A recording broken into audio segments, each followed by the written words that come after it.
You're listening to The Other 50%, a herstory of Hollywood. I'm Julie Harris Walker. This is a bonus episode. It's Cristen Carr Strubbe telling tales from the trenches. Leave me a comment. Let me know if you want me to do this as a kind of a spin-off. I'm thinking everyone I'm interviewing has these stories, so why not pull them together as kind of a separate podcast? Let me know what you think. Anyway, in the meantime, here's Cristen and her stories.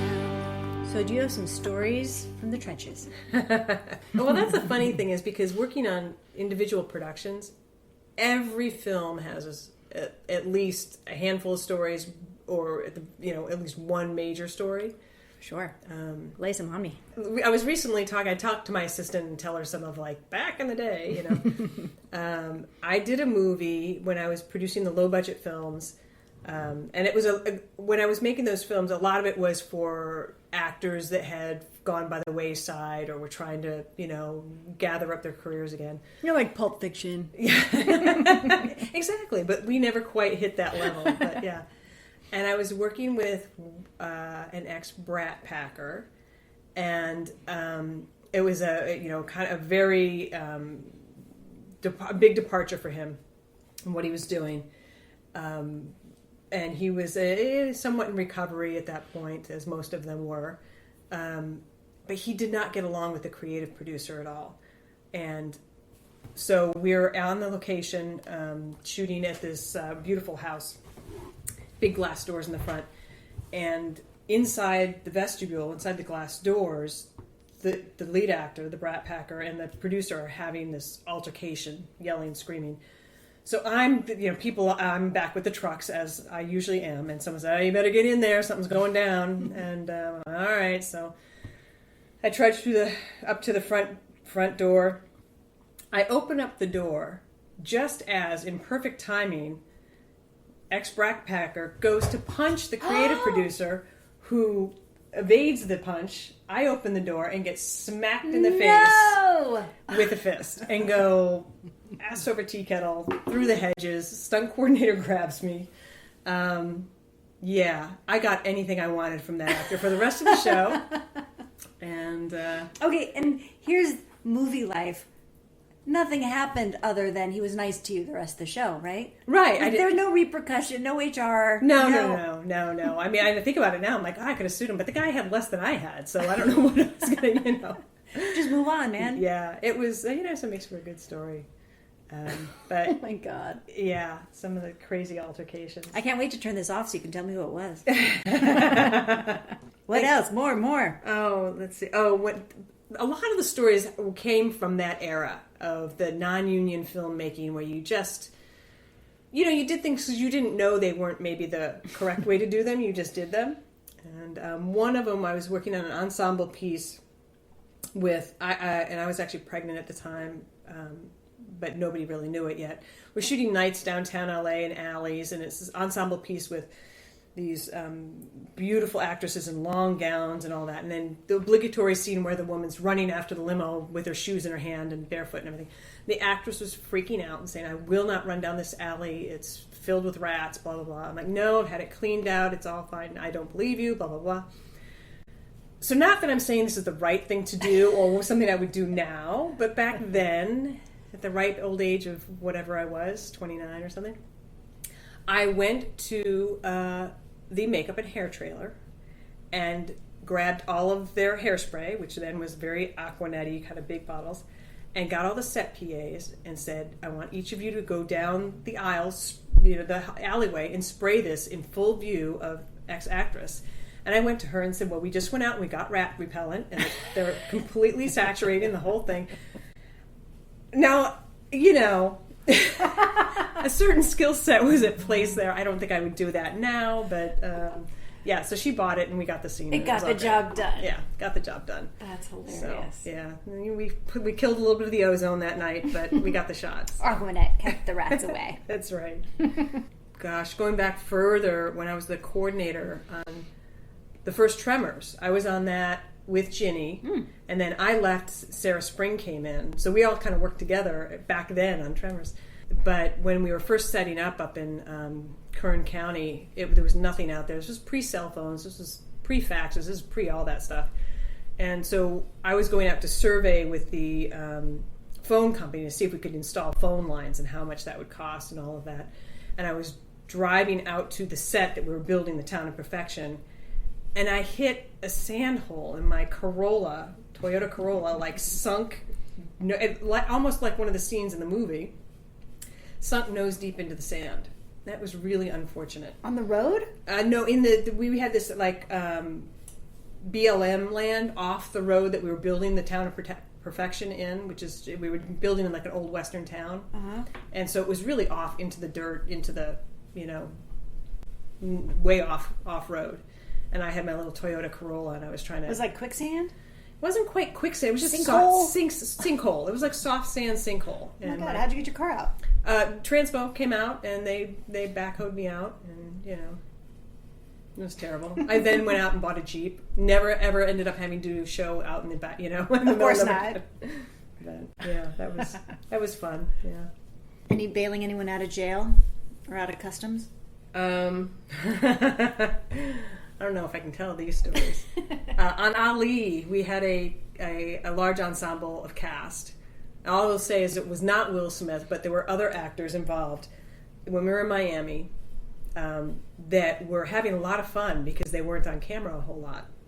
And so I had befriended the concierge in most of the hotels on Collins Ave, and would check in with them every morning to find out where our illustrious actor was, because he would have wandered into one of the hotels with some women, and he would never tell me where he was, and so I would talk to the concierges, and that'd be great. Okay, Mr. So and so is there.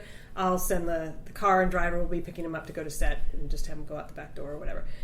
And so he would come and say, he goes, I don't know how you guys, every morning the car's waiting out there. And I'm like, I don't know. Drivers must have, yeah, the drivers must have something going on. I have no idea. But yeah, that was going and meeting with every concierge and, letting them know my number, and that I needed to know where this actor was and make sure he gets on set every day. Now that is thorough. Yeah, it was a little crazy. And the actor's just baffled. Yeah, and that was also the one, that was during the 5 weeks that I was, the 9 months that I was gone when my daughters were really tiny, and I was in Florida for the final piece of that. Ali. At that point, you're just like, just get everybody on the set, just so we can get the shots and be done with it. There's no time for shenanigans. Right, yes. It's like, whatever it takes, all hands on deck. On American Beauty, when I was pregnant with Keelan, I was so determined to not let the physicality slow me down at all. Oh, yeah. I mean, like, you can't admit the fact that you're growing a human for some reason. So we were shooting early morning call up at Elysian Park, I think it's called, where the shooting range is. I'm doing a thing with Annette Bening is shooting a gun, and early pre-call. So I'm there about 4 a.m. and I'm trudging up the hill, and it's hot and humid, and I'm just not feeling well. And next thing I know, I wake up and I'm in the flatbed of a truck with like 9 Teamsters trying to hand me orange juice and McDonald's. And evidently I've passed out trudging up this hill to get to set that morning. Oh my God. And, this was like the last week of filming, I think. And that sort of taught me, like, okay, I'm not Superwoman, and you might have a limit. Yeah, there could be a limit, and that was definitely it. But the terrified look, I gotta say that the Teamsters on that show took such care of me, and they were all, I mean, I was like, all of their collective wives, how they wanted them, they were great. They really were. And they didn't want to deliver your baby. They didn't want to know. No, not on their watch. They wanted no part of that. They had vans standing by. They were like, where we've got all directions to Cedars covered, You could have gone into labor at any second. Mm-hmm. And here you are hiking up a hill. Yeah, it was a little crazy. Never let him see his sweat. I know, right? Just pass out and go for it, What? So, nothing's happening here. Yeah. What? And I, and you freak out, because now I think about it, and it was the days when I had like 2 walkie-talkies, and I have string. I have 2 walkie-talkies and 2 cell phones, all on the baby. And the behind-the-scenes video on that movie, actually on American Beauty, you can see me signing payroll on my belly because it was so far. It's just a built-in shelf. It's very handy. Mm-hmm. Oh, it was crazy. Let's see, what is some more human... Oh my God, this was a good one. At least I've always felt so. So I was doing Catch Me If You Can with Tom Hanks and Spielberg, and it was just a great AD team, great team. I really, it was challenging, but it was really a great group of folks. I enjoyed working with them. And the second AD, Dave Vangus, and I, of course, I'm really close to the second AD as the production manager. You're doing all the paperwork together, and it's a very, very close relationship. And so there's a lot of downtime, and you're talking about things. And so I was always talking to him about Minority Report because I was somewhat infatuated with Tom Cruise. And, I said, oh, when I was young and I came out here, and, he was the hot lead actor and all of that. So we would joke about it on and off. So about halfway through the shoot, Tom Cruise is coming to the set to meet with Steven regularly to work on a script that then became War of the Worlds, but at the time we didn't know. But I was arranging private space for them and doing all sorts of stuff.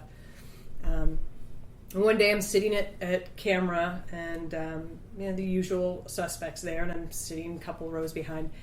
And someone taps me on the shoulder, and I suck myself in a little bit so they can get by, and they leap over me and sit on my lap, facing me, and he says, "Hi, I'm Tom." As Tom Cruise is sitting on my lap, and I'm like, "Yeah, you are."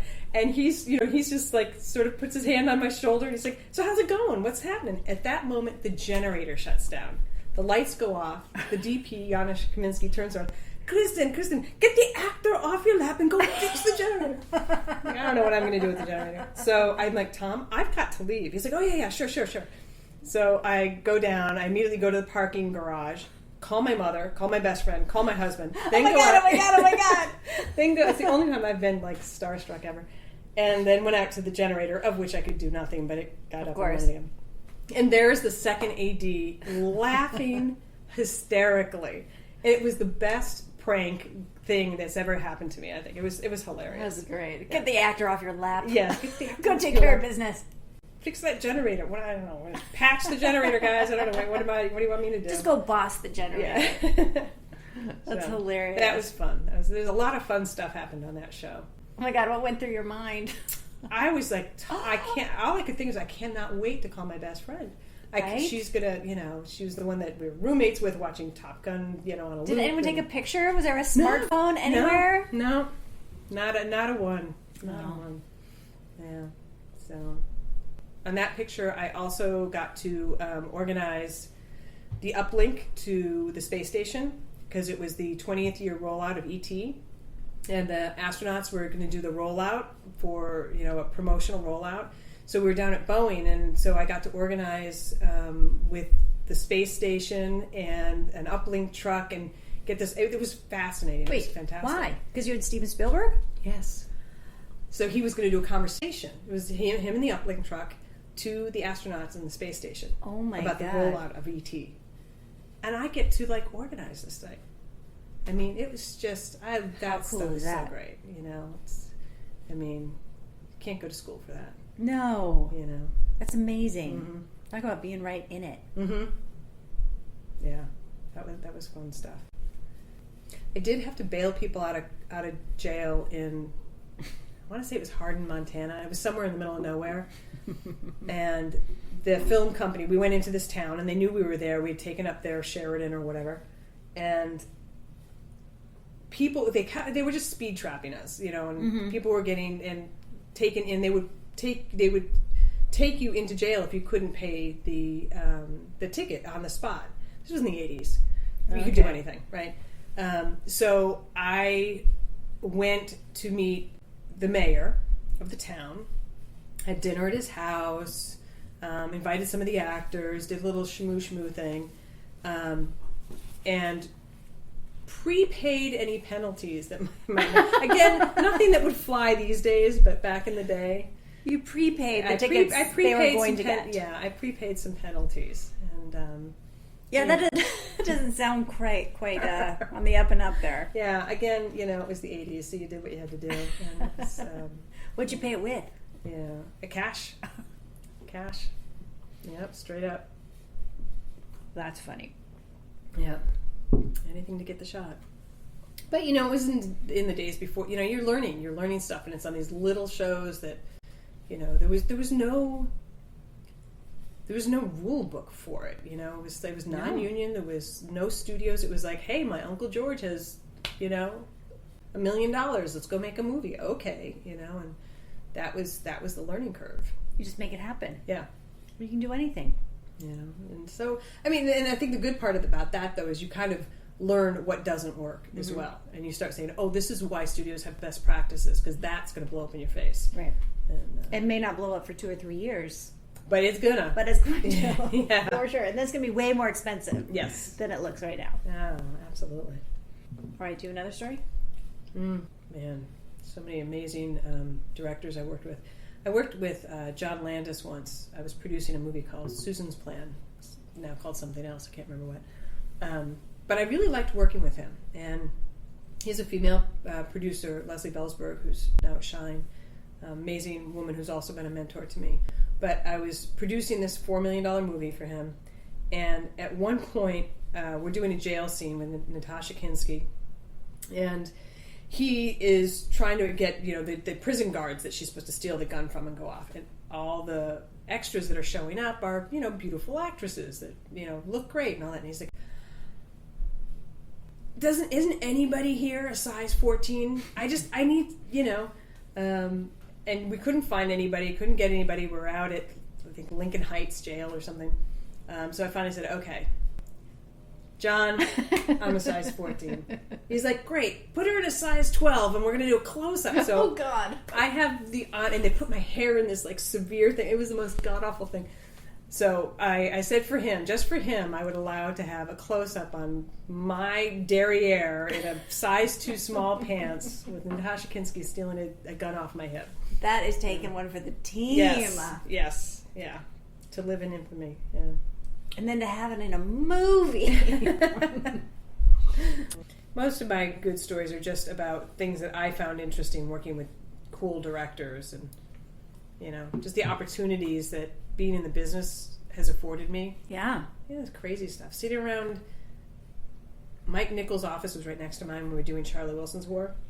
And he would, at the end of the day, wander into my office and unfold himself, put his legs up on my desk, and just start talking.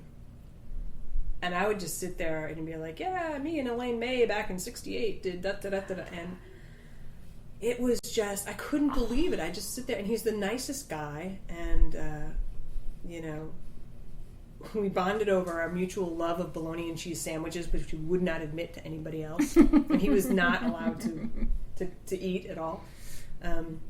But, you know, it's just those opportunities that are so fantastic. You can't even wish for them because you can't imagine that they're going to happen. You don't even know it's a thing. Yeah. Like, you can't buy that kind of experience. No, it's, I really do take those as precious memories. And here's a question. Have you ever worked with any female directors? Yes. Only one, Elaine Boosler. She was directing a comedy special. And it was actually pretty great. I was early in my career in the 80s, and I was production managing and / producing. It was a little live comedy special. And she said, look, if I can get through this day directing, you can get through this day without smoking, because I was a smoker at that time. She was very anti-smoking.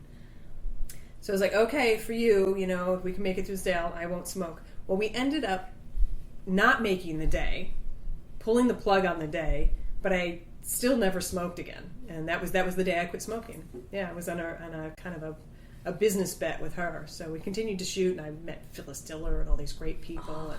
And, but yeah, that was the day I quit smoking, was on a bet with her. But that's the only female director that I've worked with. Oh, funny. Did she do anything different than the men do?